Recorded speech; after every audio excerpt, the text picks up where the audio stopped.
memberi persembahan. Ia melihat juga seorang janda miskin memasukkan 2 peser ke dalam peti itu.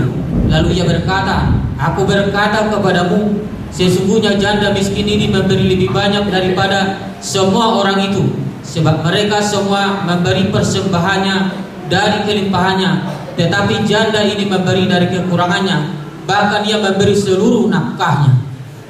Ayat 4 saya baca lagi. Sebab mereka semua memberi persembahannya dari kelimpahannya, tetapi janda ini memberi dari kekurangannya, bahkan ia memberi seluruh nafkahnya.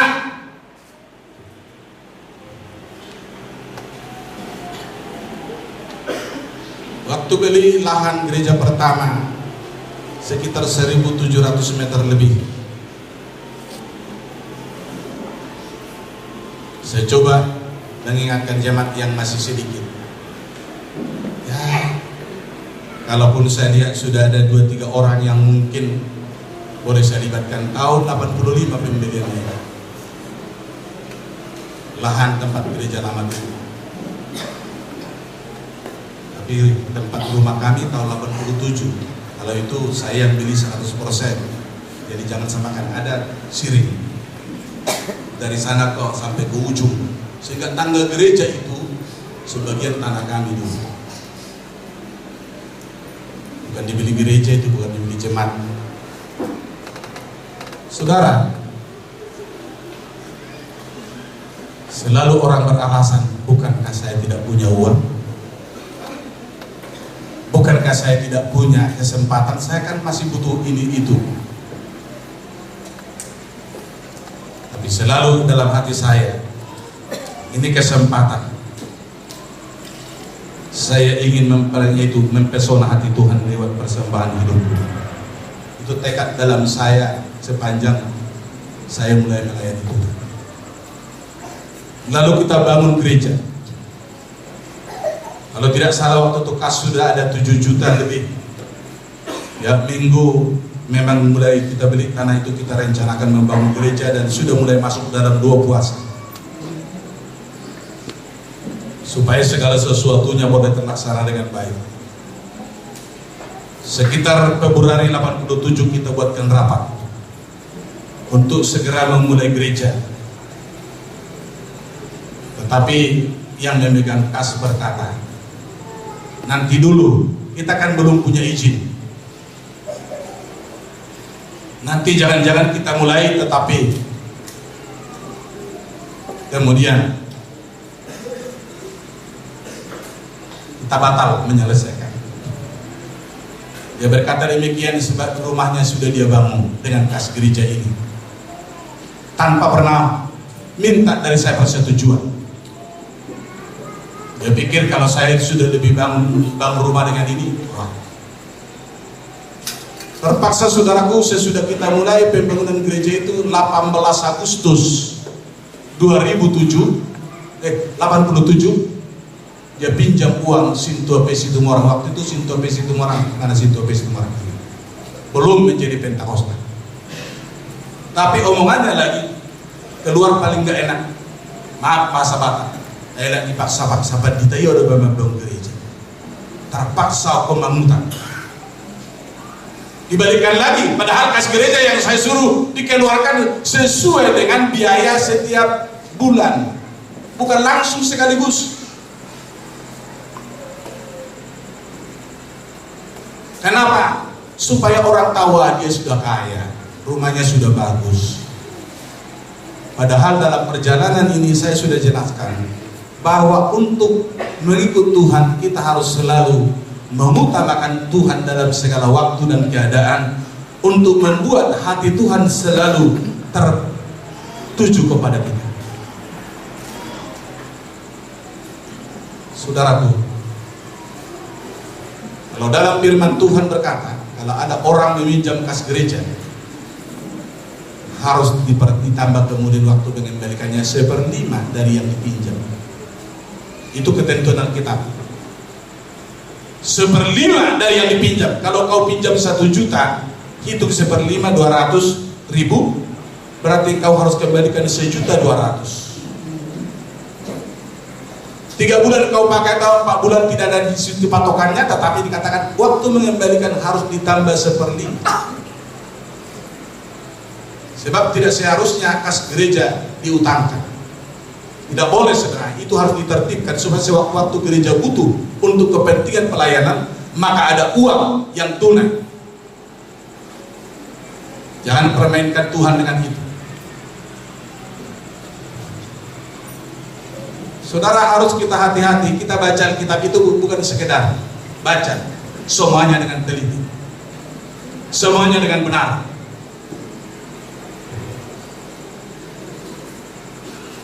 Di dalam perjalanan kita, saudaraku, banyak kita berkata saya mau ke surga, tetapi kita tidak pernah berbuat menyenangkan hati Tuhan.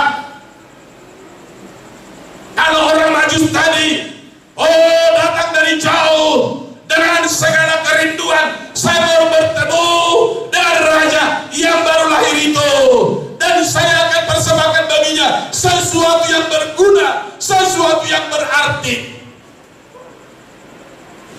Saudaraku, baru-baru ini saya ketemu dengan seorang pendeta yang membaca buku begini.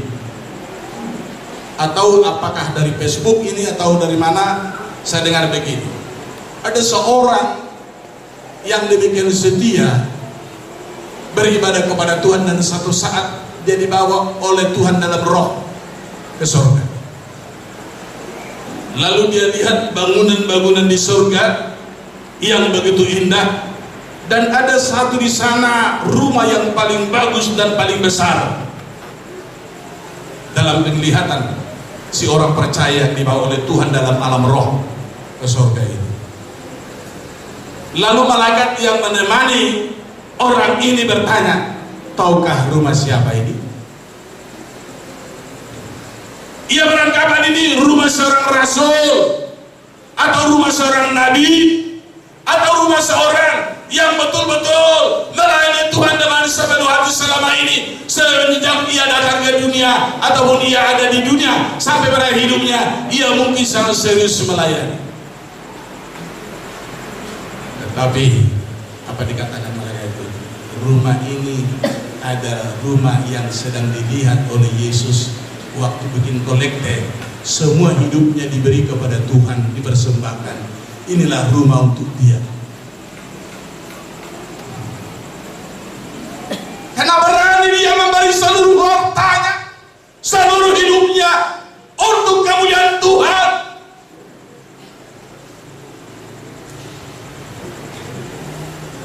Saudaraku, saya ingin Natal 25 Natal tahun 2014 ini merupakan kesempatan buat kita untuk kembali melihat kepada hidup kita, sejauh manakah ketaatan kita kepada firman Tuhan. Baru-baru ini sudah saya khotbahkan di Bandar Lampung sekitar 10 hari yang lalu, hari Minggu tanggal 30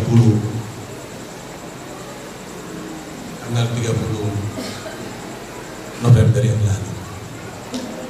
Waktu saya mau mencari-cari materi khotbah saya untuk KKR di Pulau Batam, saya kemudian bertemu dengan Wahyu. Saya baca semua kitab, tapi kemudian sesudah waktu saya membaca kitab Wahyu pasal 3, mulai ayat yang keberapa ini, saya akan ingat, baca lagi.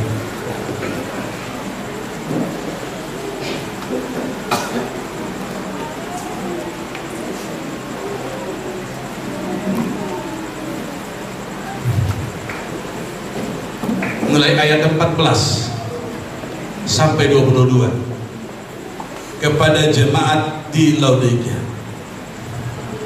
Dan tuliskanlah kepada malaikat jemaat di Laodikia, inilah firman dari Amin, saksi yang setia dan benar, permulaan dari ciptaan Allah. Aku tahu segala pekerjaanmu, engkau tidak dingin dan tidak panas. Alangkah baiknya jika engkau dingin atau panas. Jadi karena engkau suam-suam kuku dan tidak dingin atau panas, aku akan memuntahkan engkau dari mulutku.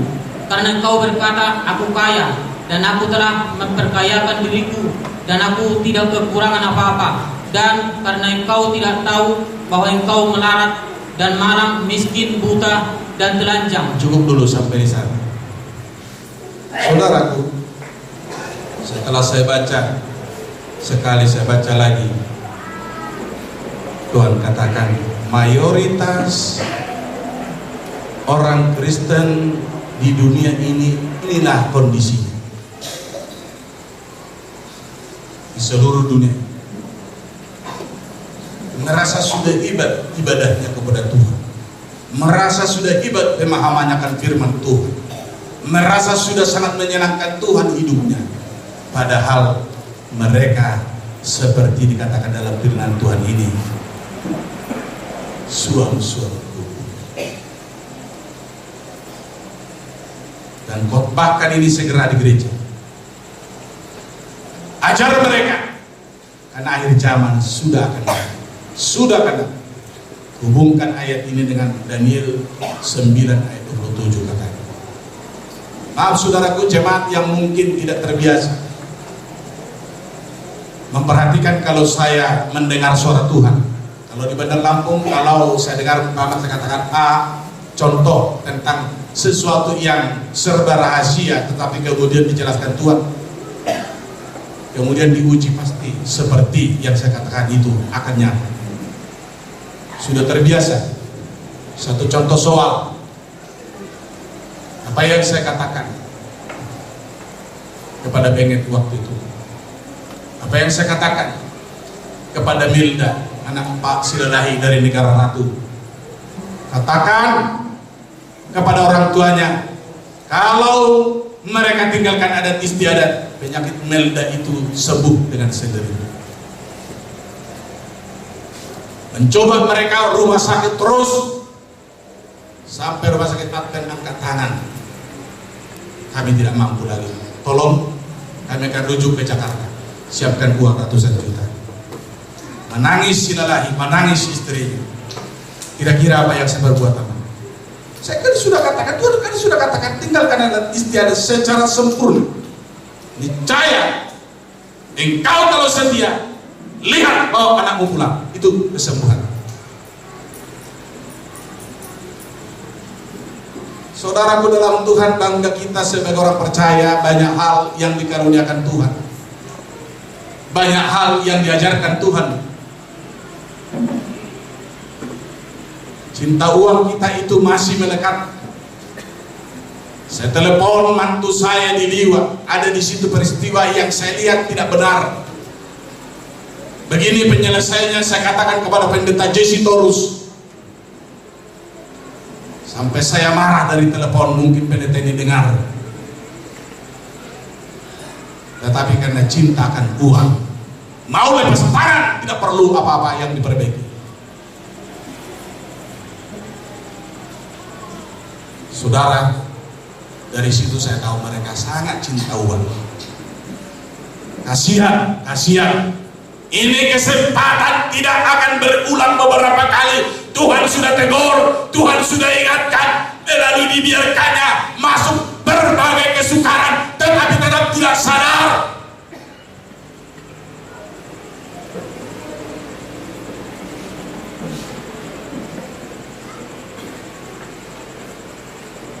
Dua orang sintua di sini berunding bisa selesai, tapi keramik gereja ini. Karena mereka saya tahu paling tidak 15 juta per bulan masuk. Mari kita berdoa aja lah. Bisa saya bilang. Kenapa engkau menganggap rugi persembahan untuk Tuhan?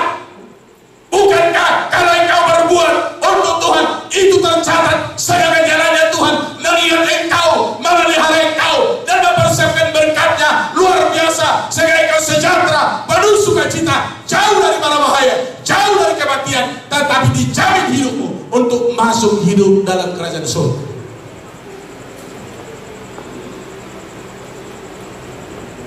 yang jujur sajalah.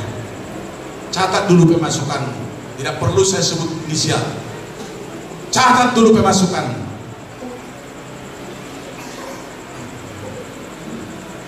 Saya katakan demikian, saudaraku. Ada seorang pemuda, baru kecil tambal bannya saya lihat perpuluhannya sudah sampai 700.000 hanya dari tambal ban itu. Ada seorang kemudian keluarga baru kecil saya lihat yaitu tambal bannya sudah persembahnya sampai 2 juta 1 bulan. Lebih besar lagi yang di kota metro ini. Makanya saya tidak asal ngomong, ada bukti bagi saya, ada fakta bagi saya. Tapi kalau engkau dinasihati itu berarti, saudaraku, karena Tuhan masih menghendakimu untuk memperoleh yang terbaik dalam hidup ini, terutama surga. Haleluya. Haleluya. Jangan marah kalau engkau dinasihati. Saya tidak karang ini kata-kata, tetapi itulah yang keluar. Saya tidak karang ini redaksi ataupun kalimat saya. Tapi kenapa larian? Dan juga tidak pernah terpikir dari saya mengingat khotbah daripada orang Palembang tadi. Saya sudah lupa lagi namanya, Yusuf Roni tadi. Tapi saya ingat waktu itu materi khotbahnya tentang orang kaya yang muda yang kemudian mundur dan berkata, oh Yesus berkata di sana, sangat sukar orang kaya masuk dalam kerajaan Allah, kerajaan surga. Sebab apa? Cinta uang itu melekat, membuat dia kemudian berkata, lebih baiklah saya menjadi manusia bebas. Ingat saudaraku, dalam Lukas 15, kalau kita keluar dari hadirat Allah oleh karena kita geram mendengarkan firman Tuhan, maka yang pertama, saudaraku, hidup yang sangat rusak dan penuh penyesalan. Lukas 15 itu berkata, anak yang bungsu itu akhirnya sadar kalau dia pertahankan kebodohannya, yang ingin tetap tinggal jauh dari bapaknya, oh ia pun akan mati. Tetapi kemudian ia sadar dalam keadaannya yang seperti itu, sehingga ia pun berkata dalam hatinya, saya akan pergilah kembali kepada bapakku, karena di rumah bapakku banyak hamba-hamba bapakku di sana makan dengan kenyang, hidup dengan enak, tetapi aku di sini sedang kondisi yang sangat mengenaskan, dan sebentar lagi aku akan mati. Lebih baik aku katakan kepada bapakku, jadikan aku hambamu, jangan perhitungkan lagi saya sebagai anak. Maka ia pun bertindak. Tindakan kita keluar dari kebodohan kita perlu kita lakukan, kita kerjakan dengan benar.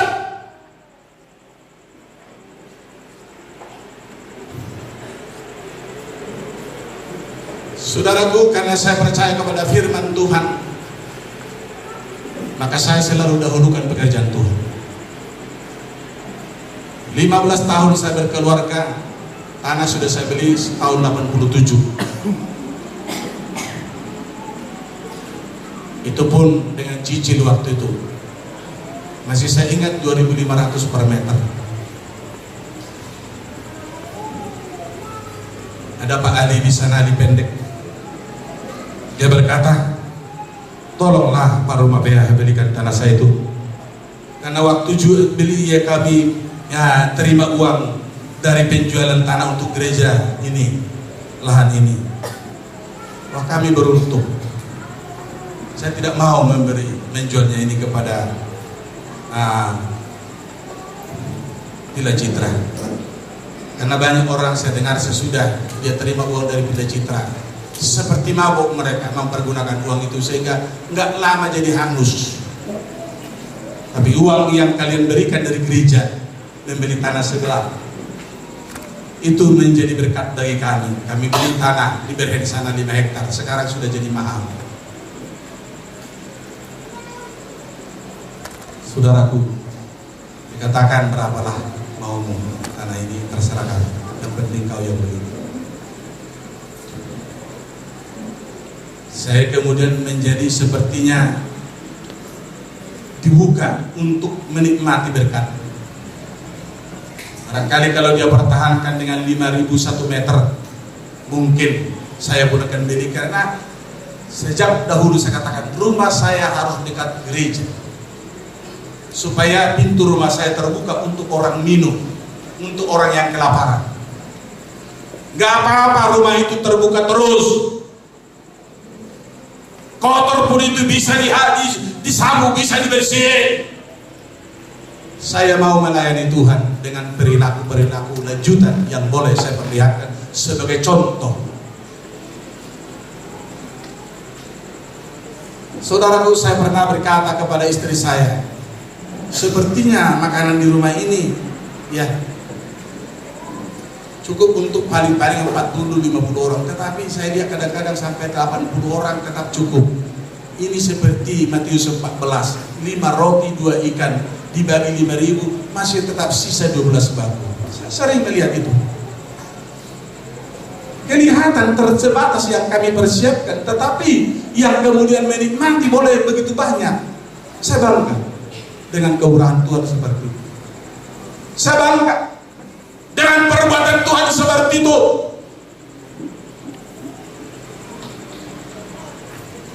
Yang penting mereka ada di situ ikan asin, ya silakan. Sebab apa, saudaraku? Saya merasa diberkati kalau orang lain makan dan minum apa yang kami siapkan, karena mereka adalah anak-anak Tuhan. Saya baca Matius 25. Saya merasa diberkati. Paling-paling guru SYOP kalau datang dari Bakahuni tidak mau makan, sebab dia ini pemalu. Kalau yang lain, ya nasi sudah kebetulan.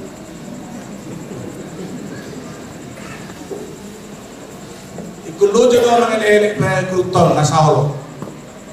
Ninopon nakisibisian di hodo ama. Baru kuning penilai. Kok sampai sekarang jadi pemalu, saya pikir. Padahal sudah jadi guru Injil. Saudaraku, saya sering katakan luar biasa Tuhan ini. Luar biasa Tuhan. Semakin kita beri, semakin muncul jemaat diberkati Tuhan. Maka saya pernah katakan kepada jemaat, jangan sangka itu hasil usahamu, tetapi Tuhan melihat hati kita yang kita persembahkan untuk Tuhan, berkat yang kalian persembahkan untuk pekerjaan Tuhan, kita kembalikan ke ladang pelayanan, sehingga sampai hari ini ada 30 pelayan Tuhan yang saya subsidi. Di samping pembangunan gereja di beberapa daerah, terkadang saya harus keluarkan uang. Saya bangga dengan kasih Tuhan yang besar.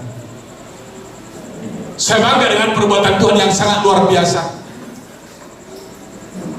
Dan saya tidak mau tinggal di dalam dunia ini. Itulah makanya saya tidak menginvestasikan kekayaan di dunia ini. Saya mau investasi di surga. Saya percaya firman Tuhan. Saya kerjakan itu dengan percaya, dengan iman, dan Tuhan pasti mencatat.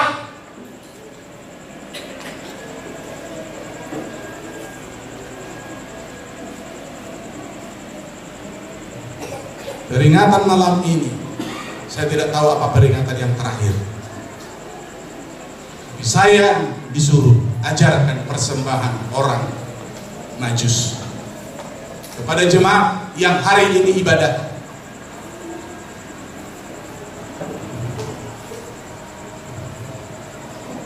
Banyak saudaraku zaman ini orang tidak sadar mereka adalah seperti jemaat Laodikia, mengaku sudah banyak berbuat.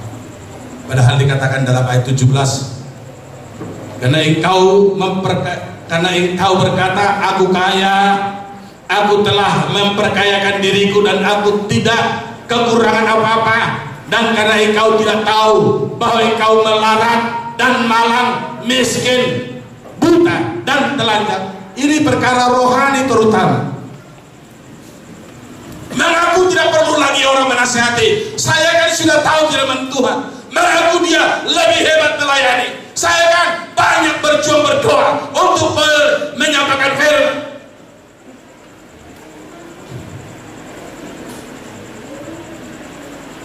Padahal tidak terbukti penyertaan Tuhan, tidak terbukti hadirnya Tuhan. Mari kita lihat dulu ayat firman Tuhan dalam Lukas pasal 10. Bacakan ayat 17 sampai 20.